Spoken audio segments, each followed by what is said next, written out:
Today, we step into the archives to take a look back at the 5-year rule of General Sani Abacha through the eyes of the second most senior officer in the Nigerian army at the time, Lieutenant General Jeremiah Useni, said to be the most powerful man in the land after General Abacha himself. But then General Abacha died suddenly in 1998, and Jeremiah Useni fell dramatically from the opulence of power and influence. It was a bitter end for the man who waxed stronger and lasted longer than most Nigerian army officers, and who was often described as Abacha's alter ego, his most intimate and trusted friend, with whom he ruled Nigeria with an iron grip. So how has he evolved since the end of the heady days of the Abacha regime? My special guest today is Lieutenant General Jeremiah Useni. I'm Charles Anyegolu, and this is the Arise interview.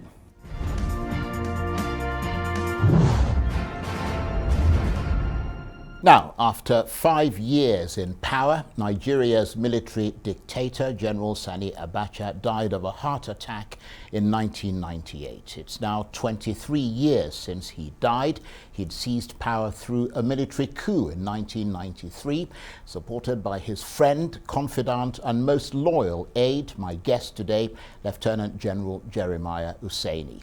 Over the years, Abacha and Useni had built a close relationship as Nigeria stormed through the political turbulence brought about by the military interventions that occurred fairly frequently in the country.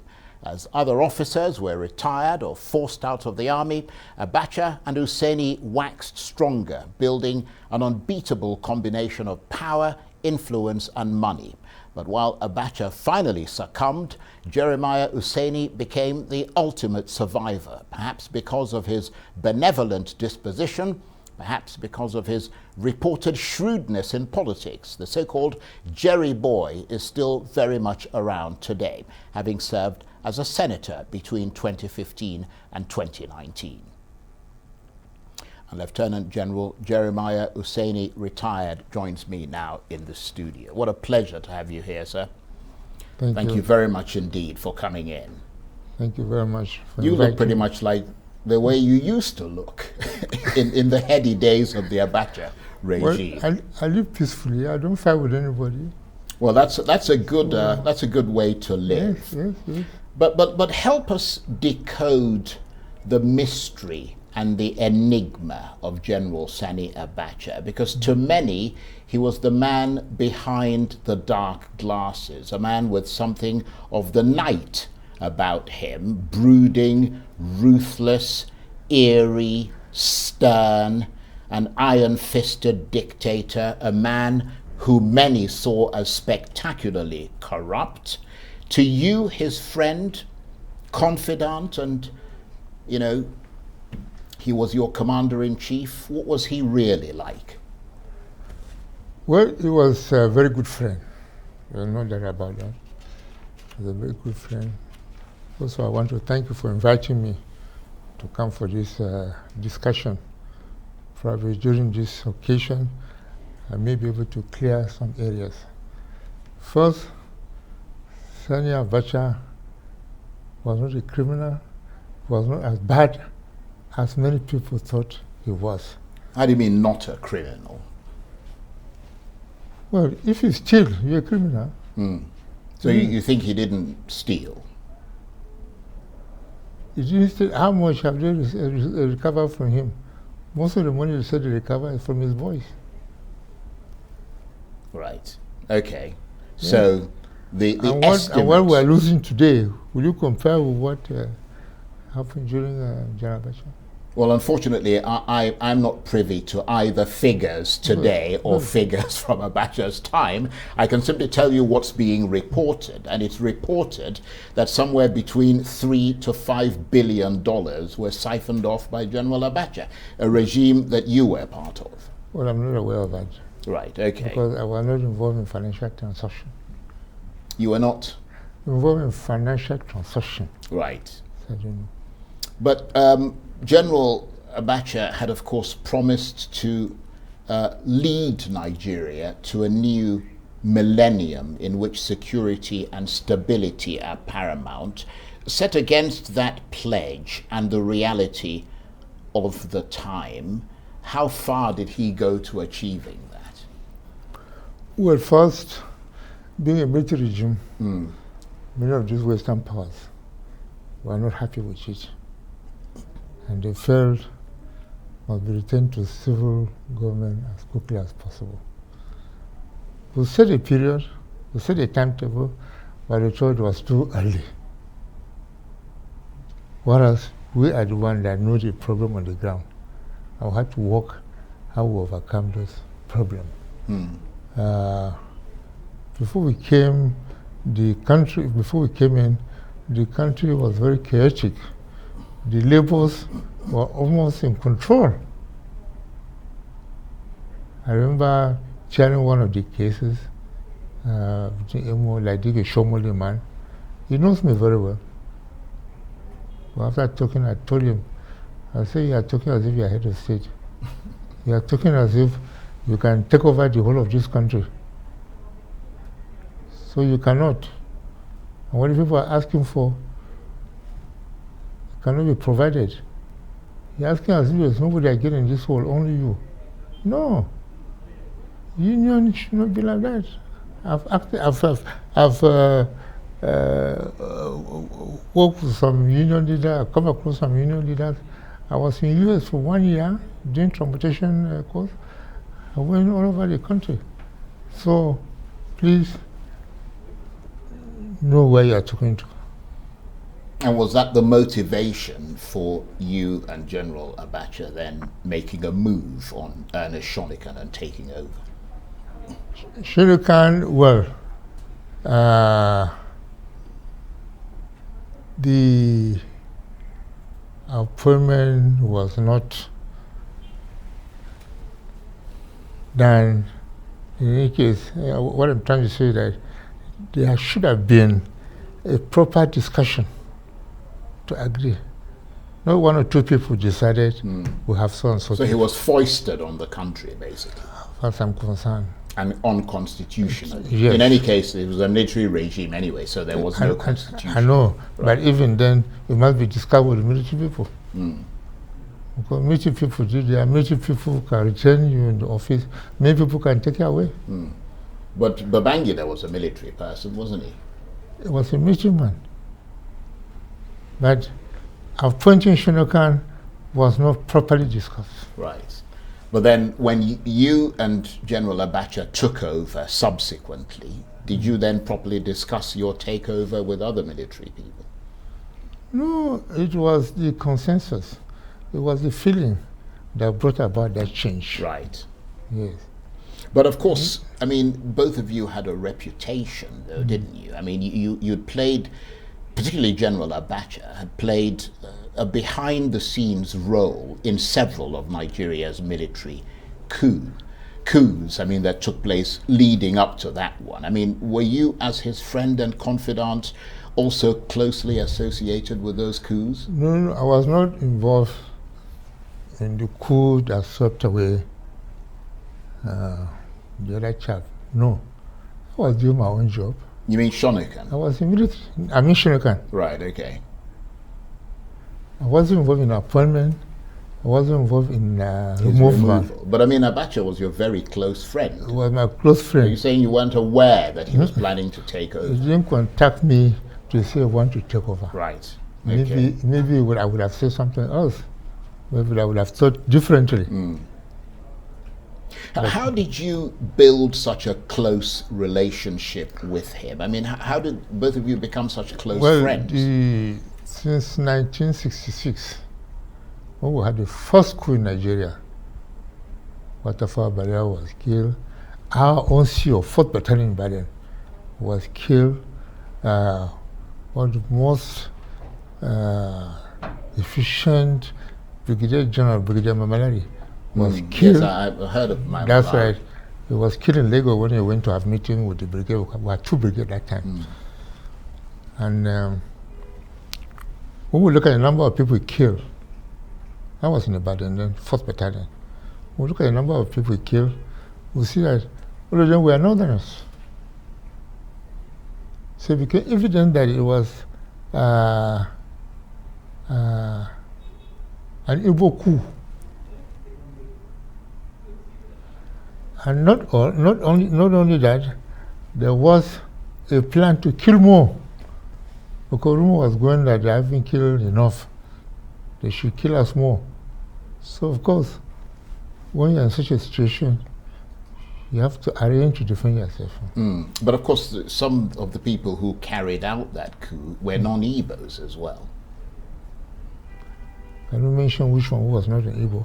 Well, there were a couple of Yorubas, there were a couple, I mean, books have been written about this. There were a couple of The northern leaders were Igbos, majority Igbos. That's true. Yes. So we don't have to say Igbo leader, a Yoruba deputy. No. And that's what you want to... I suppose from a military point of view, the people who led the coup are the people who basically took command. Igbos. Right. Don't forget Ojukwu. Ojukwu was like the head of state. Yeah, but Ojukwu didn't take part in the coup. Ojukwu actually helped to foil the coup, as well as the person who when became I say take part, doesn't mean that he joined the number of people holding the guns to go and displace people. No, but you are aware of everything. He was the head of that organization. He approved of it. You mean approved of the coup? Yes, of the change. Right. Well, that's a slightly different story. Yes. But moving on from that, of course, once Abacha then got into power himself, along with yourself, he drew intense criticism for his human rights record. I mean, opponents were often jailed. Some, like Ken Saro-Wiwa, were executed. Looking back now, do you agree with those who characterize his human rights record as very poor? I disagree completely with them. One, there's a proper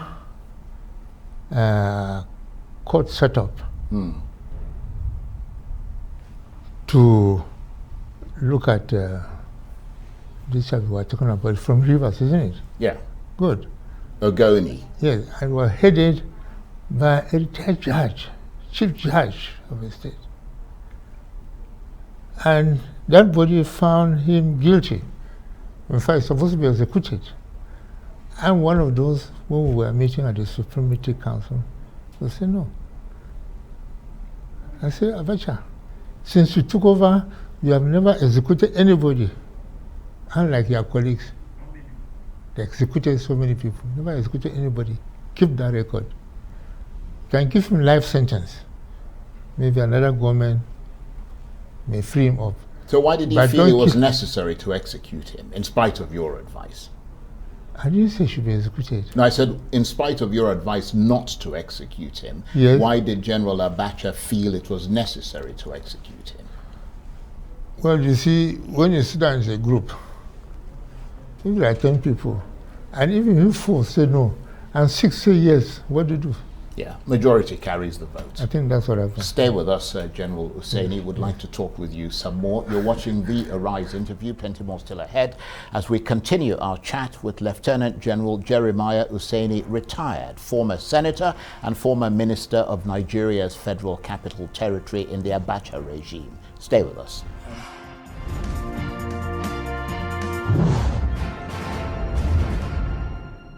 Welcome back to the Arise interview. I'm Charles Onyegolu. Now, my guest today is the retired Lieutenant General Jeremiah Useni, who was until recently a senator representing Plateau South and served prominently in the regime of the former Nigerian military ruler General Sani Abacha. General Abacha ruled Nigeria with an iron fist and was planning to perpetuate himself in power as a civilian president after 5 years as a military head of state. But his proposal to contest civilian presidential elections in 1998 was widely condemned as immoral, with many pointing to his active connivance in human rights abuses and the detention of political opponents that gave Nigeria at the time one of the worst anti-democratic reputations in the world. Well, one of those said to have worked tirelessly to try to raise General Abacha's credentials at home and abroad is, of course, Lieutenant General Jeremiah Useni. And Lieutenant General Useni, retired, is still with me in the studio. Thank you for staying with us. You're grinning a bit when I was reading the intro there.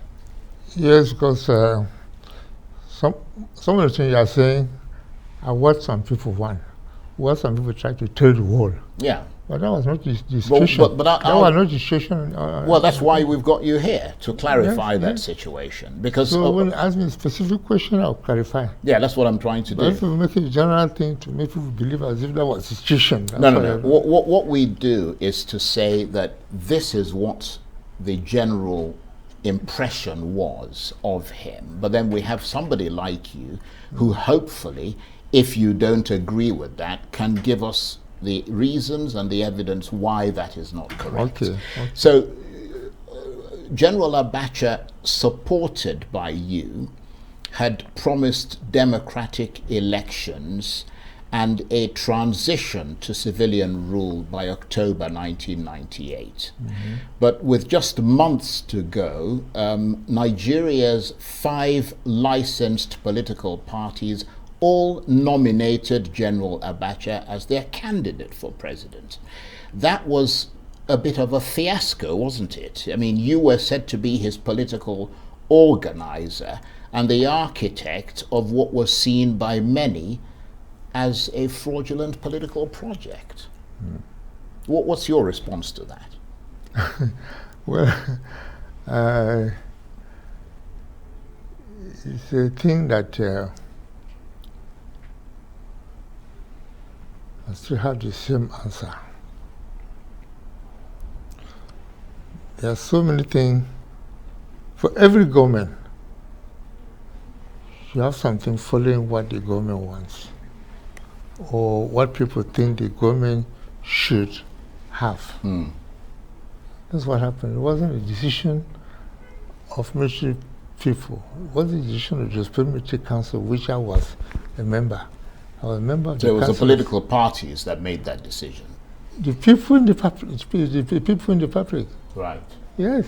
So it wasn't Federal Executive Council made up mostly of military men with a few civilians. Then the ministers, the same thing, military men, a few civilians. Like when I was Minister of FCT, I had a woman from the University of Nsukka as my Minister of State. You see, you mix it, so it's not just military go into one place and say that's it. No. But I mean, were you one of his political organizers? Because you were said to be the person who oversaw those political parties that eventually nominated him as their sole candidate for president. I mean, it seems an unlikely thing, isn't it? That you're trying to transit to civilian rule and all the political parties are going to come out unanimously to say this is our presidential candidate. 5 political parties were organized, having discussed with civilians who are parties. So 5 were approved. UNCP, DPP, and the rest of it. And with all, they have their own chairman and secretaries. What was happening, or what we did initially was to bring some discipline so they can speak with one voice. Since everybody wants to be the chairman. Yes, of so course. We appointed ministers to supervise over those ministries. But for the body like those who are going to be the member of legislators and the rest of it, we ask people to send nominations of those who want to contest for particular posts. And to avoid accusation against anybody, we made those ministers that were put in charge of each place to supervise the selection forwarded to them. Before forwarding it, because that one became a body, with me in charge, for us to go through the data properly. Like for instance, anything to do with the military. I retired as a military officer. I insist, we want to know how he was retired. Maybe he was retired on corruption. Maybe he was retired because he was due to go. He was reduced for stealing or committing offense. So I don't take it that he was a good one because when he was there, he was giving you something. No. We check with the military secretary. This person wants to contest. Can you give us his record to know why he retired? So basically you scared the pants off them and they all then decided, okay, we're going to make General Abacha. That's the safest thing for us to do. No. To make sure that any retired military person you want, right, he retired properly. Anyway, in any case, retired properly. Sure. In any case, it didn't come to pass. And the reason was because on the 8th of June 1998, General Abacha died suddenly. Yes. Take us back to that day. What do you know about the circumstances surrounding his death? Well, he was a very good friend. I spent most of my evening with him. But honestly, it was about 10 o'clock in the morning when I was in the office, when they rang me from the villa that a meeting was going on. They expected me. I said, nobody told me about meeting. How would you be expecting me? Just tell me this meeting, I'll come. But you say I was being expected, and when I wasn't informed. You're trying to say I'm late. No. So they said the meeting going on. So I left for the meeting. I went, and you know, there's a gate going to Abacha's residence before you can pass through to go to the office. So I turned left to go there. I was stopped at the gate. Where are you going? I said, I got a message. There's a meeting going on. He said, yes. No, that I'm needed at Abacha's house, in President's house. That's why I came. So no, there's a meeting going on at the office. So you cannot go in. Go to the office.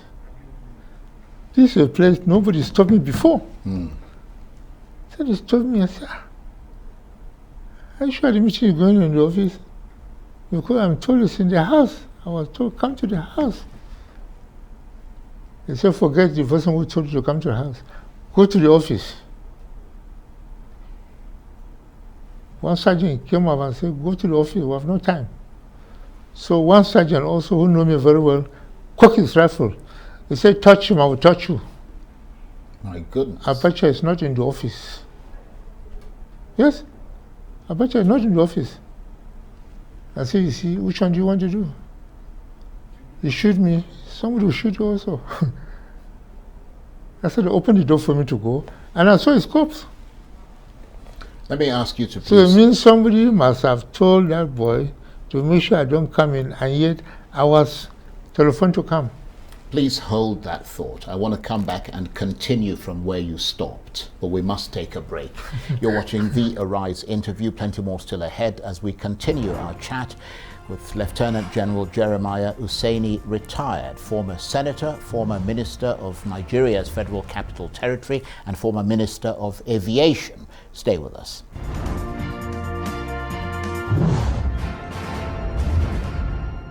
Welcome back to the Arise interview, where we speak to the newsmakers as well as ordinary people doing extraordinary things around the world and featuring the voices at the heart of the stories. I'm Charles Enyegolu. Now, my guest today, Jeremiah Timbut Useni, was a lieutenant general in the Nigerian Army and minister responsible for the administration of the Federal Capital Territory, Abuja, under the Sani Abacha military regime. He was also former Minister of Aviation. He served Nigeria in various other capacities as Minister for Transport, Quartermaster General of the Nigerian Army, as well as military governor of the defunct Bendel State. At one stage, he was said to be the successor of General Abacha, but it was General Abdul Salam Abubakar who took over after Abacha died in 1998. But undeterred, General Useni went into politics, serving as deputy chairman of one of the significant parties in Nigeria, the All Nigeria People's Party. He was elected senator for the Plateau South constituency of Plateau State in the 2015 national elections, which he contested on the platform of the People's Democratic Party, Nigeria's ruling party at the time. And Lieutenant General Useni, retired, is still with me in the studio. Thank you so much for staying with us. Thank you. And you were telling us, I apologize for interrupting you. No, you were sorry, telling us sorry. that you had come, how you basically got to know that General Abacha was dead. You got to the gate and they wouldn't allow you into his apartment. That's right. Please pick it up from there. Yeah, they wouldn't allow me. I was told to go to the house. I want to go to the gate. They refused to open the gate. And one soldier at the gate came out with a rifle. They said I should go to the office. I said I was told to come to the house. What will I do in the office? I mean, the way they talked to me, I was surprised because it had never happened like before. The moment they see my car, they open gate. And this time, the sergeant telling me this, I couldn't take it. I said, well, why should you talk to them? I said, I was told it's in the house. So whom am I going to meet in the office? Well, from there, another sergeant, rifle also come out and cock his rifle. He said, Abacha is in. The dead body is in. Allow him to go in or I'll shoot you. And that's how they opened the gate for me. So that's the first you heard that he was dead? Yes. That must have been a shock. Big shock. Big shock. So what happened subsequently? Well, I went and I saw service chiefs already there. They'd been informed earlier to come. I was the last to be informed to come. Then they told me, yes, sorry, what happened? The dead body is about the door there. You must have seen some women around there. I said, yes, I saw them. But I didn't know where the dead body is, so I couldn't just stop there with them. So I left them to go and see the dead body. And were you with him the previous night? Because, I mean, there's talk that you were with him virtually every night and that... Every night I'm with him, unless I travel. Yeah, but were you with him the night before he died? I left before he died. Right. But Yes. what was happening that night? Were you... No, because we just sit down. The thing that anybody that come to his house come with one problem or the other. So for him to have some fresh air and feel relaxed, we move out to his guest house and sit down. But there was talk that you were, pardon the expression, partying with him. Party? Yeah, that you were having fun with, that there were lots of women around and all that sort of thing, and you guys were having a groove. Is that a fact? No. Yes, I wouldn't deny that there were two women there. But no, they were having a party, dances or something. No. And there were also allegations that he might have been taking drugs. Is that a fact? No, he's sick. Right. No, I don't mean like health-related drugs. I mean like... That's the only one I know. Right, okay. Because even when we're eating with him in the afternoon, he will take his drugs. Right. Just like I'm doing now, I'm diabetic. I take about 5-6 drugs every morning. I got this from Paris. I got some recently from Côte d'Ivoire, because Côte d'Ivoire is under Paris. And because of the COVID-19, you Yes, know, of course. Yes. But how much did the sudden death of a former head of state raise a few questions? I mean, I understand his doctors wanted to carry out an autopsy, but Abacha's family declined. Well, I wouldn't know that. Right. I wouldn't know that.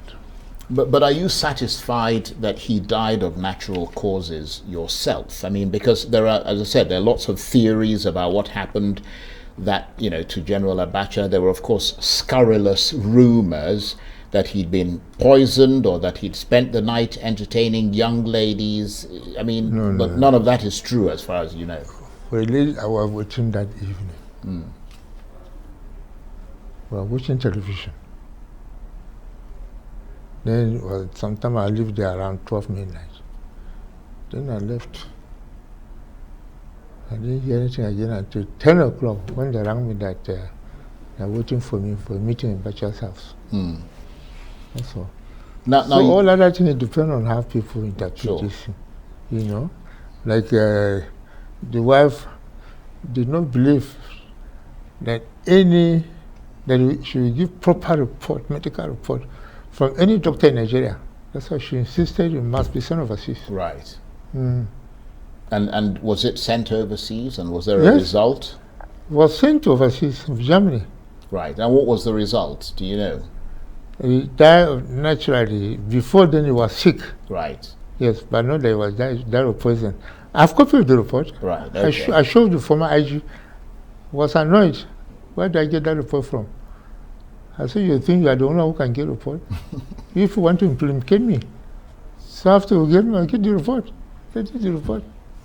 Right. And you mentioned, which is another very interesting part of this, that after his death, the service chiefs and the generals deliberated on, well, you didn't say it specifically, but that's what was mentioned, that they deliberated on who would take over.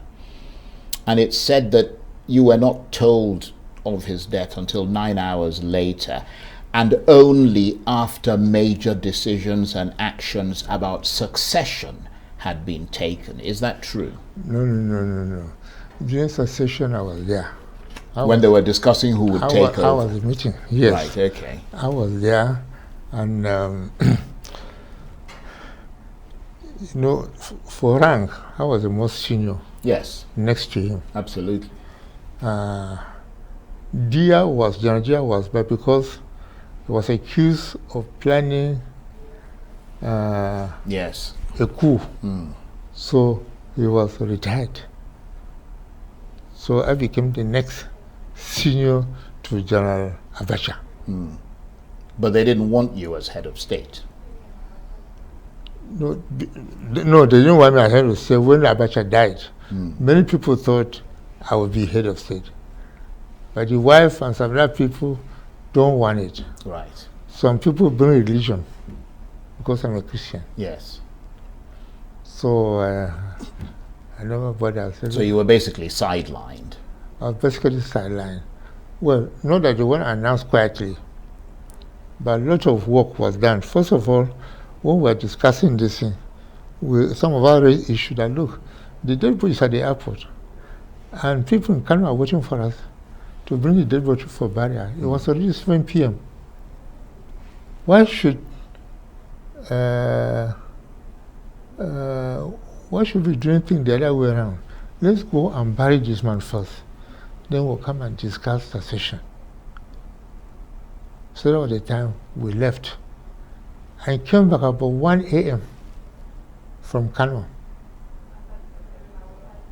So I don't know what took place, but I understand a lot of sad talk and juggling were going on. Some people felt that how can you make General Sani, because General Sani is his friend, because General Sani is a Christian. Well, there are a lot of accusations. But the upshot was that you didn't become head of state. I didn't pick up. Right. How difficult was life for you after General Abacha's death? Because, as you said, you were pretty much sidelined after General Abubakar took over. Well, at the time General Abubakar took over, I was chairman Traditional Rulers Forum in Nigeria, leaders of thought. So I was having more meetings with traditional rulers because there were a lot of problems.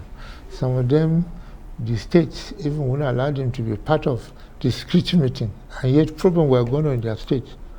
Look at Kano, for instance, where General Abacha was from. I had to intervene before the governor allowed Emir of Kano to be a member of the Security Council.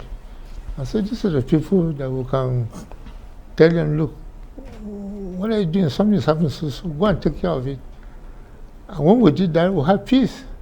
But that's quite a big drop, though, from being the number 2 man in a regime, a member of the ruling Supreme Military Council, to being a traditional sort of, chairman of traditional rulers in Nigeria. No, traditional rulers, it wasn't state. We are talking of 30-something states. No, I understand that. Yes, and Gia was to do the job. Whether he was afraid or didn't like it, I don't know. He turned it down. He went and begged General Abacha that he can't do it. So I was called to do it. Right. But then after all... And don't forget, I was even senior to him. Yes, of course. Military, only appointment that he was chief of general staff, which protocol-wise, he came before me. Yes. But for rank, I'm senior to him.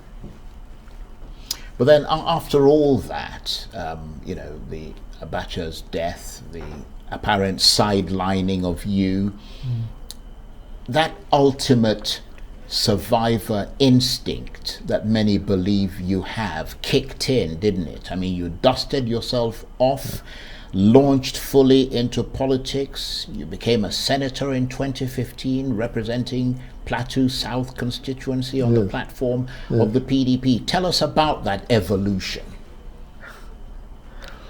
Well, even before I became senator,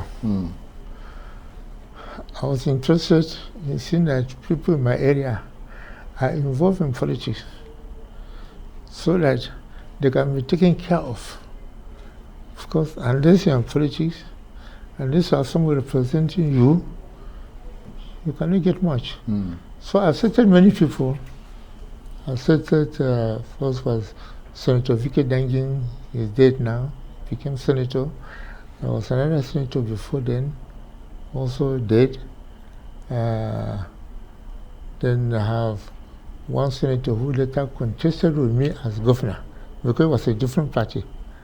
And he thought, having been senator before, he forgot that I made him senator. So he contested with me. So I was interested in the development of my area. And my area is part of an area. Like Langtang North is part of Southern Zone. And Southern Zone is made up of 6 states. 6 local government. You see. So when my people say, look, I should contest for Senate, but then I've left. When I was in military, I used to help them, provide finance to help them. Those people told me they are doing well, they are good, they can help. Right? So when I left the military, they thought I have no excuse again. Right. So they insisted, I want to contest it. Even for the governorship, they insisted. I said, okay, I will go. But I will not spend 8 years. I will spend one term, 4 years. Right. Whether I like it or not. Okay. We'll come back and talk about that. But we've got to take another break. So Please stay with us. That's how I'm going, yes. You're watching the Arise interview. Plenty more still ahead as we continue our chat with Lieutenant General Jeremiah Useni, retired former senator and former minister, federal minister in Nigeria. Stay with us.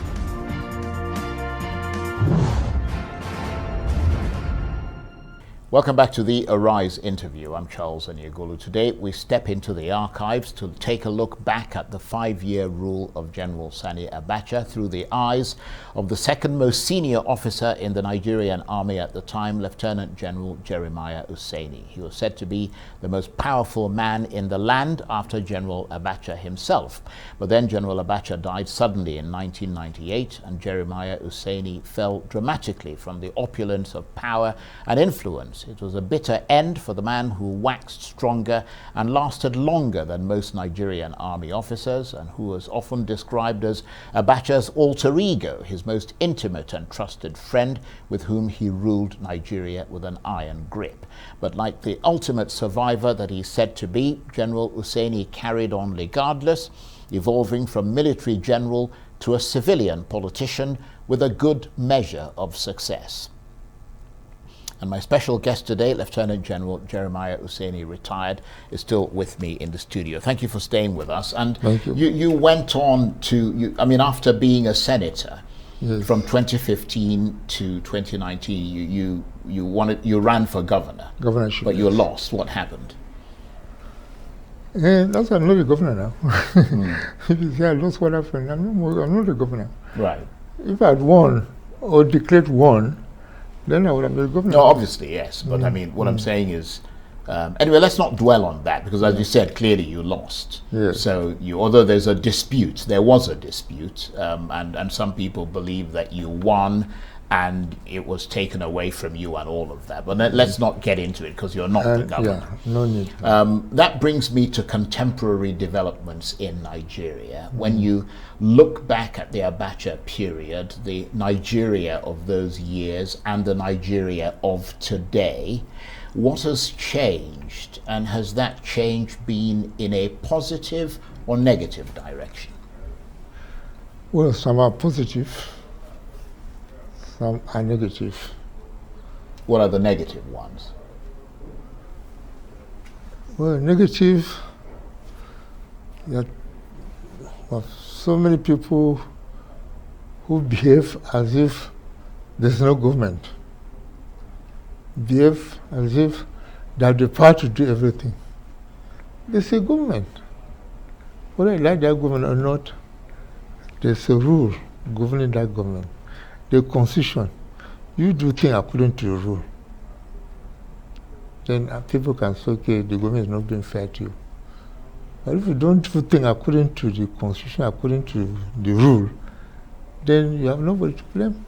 Yeah, but I don't understand what you mean by that. Well, what I mean is that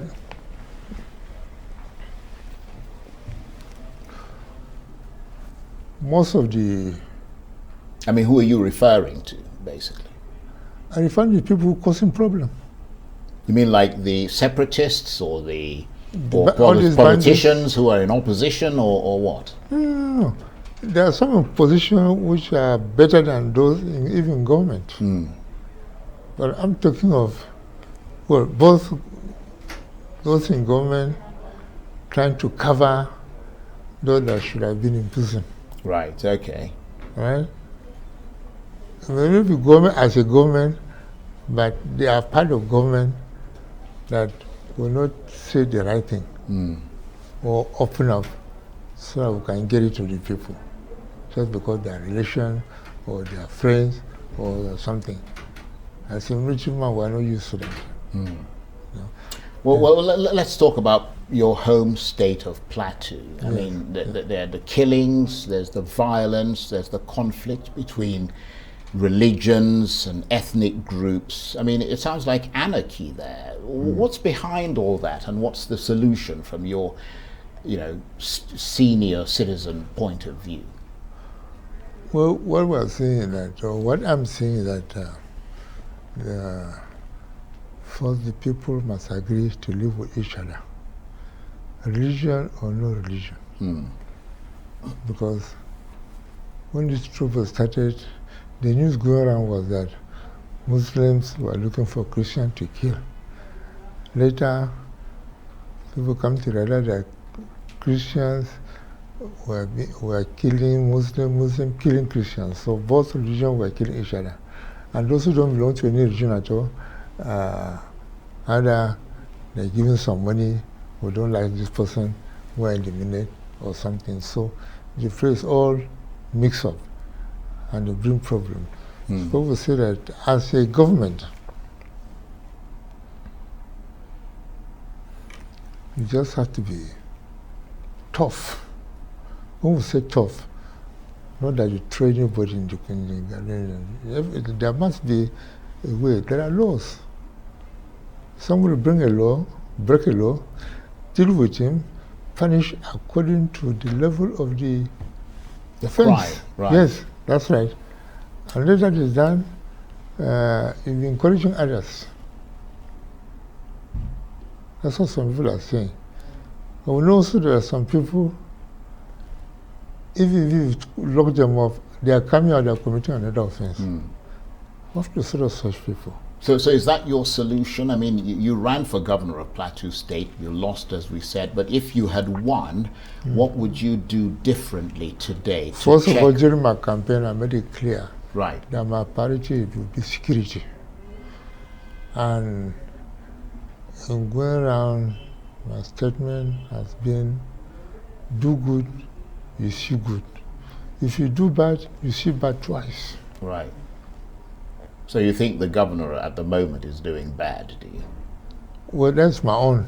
Yeah, no, of course. I mean, we're obviously talking to you. So it's left for people to judge whether people are doing good or are doing bad, or they are mixing it up and which outweigh the other. Right. But definitely, that's what I plan to do. So that would have been your top priority? Yes, security. I mean, right. But I don't know what your reaction is, because there have been calls for people in the affected areas of Plateau State to arm themselves and defend themselves because no one is coming to save them. What's your reaction to that? Yes, that's the problem we have. When we had problem with our neighbor, who was a local government, because most of them there were Hausa Fulani. And because we tried to see if the government could help us at that time. The government didn't come forward to help us. We have to organize ourselves, use local weapons, or go in the night, grab, and twist the neck. That's what we can do to save ourselves. So did you support the call for people to arm themselves? If you have no help anywhere, what do you do? Would you sit down to be butchered like meat? And how do you score the Buhari government on security? Well, he's doing his best. What I said so was that by the time he took over, about 20 local governments out of 36 were under the control of Boko Haram. But today you don't hear much about Boko Haram. You have bandits, kidnappers, all these people taking children at school, demanding for money. But we also hear about ISWAP, which is an offshoot of Boko Haram. Yes, we hear that one also. So all we're saying that those are areas the government will have to double its efforts. Right. Very quickly, we've just got about 40 seconds left. 2023 is coming up. Do you still have political ambitions? Are you planning to run for something in 2023? Well, it depends on my people. So the jury is out. When I ran for Senate and governorship, I didn't see them I wanted. They say I must come. They look around, they think that I'm the only one.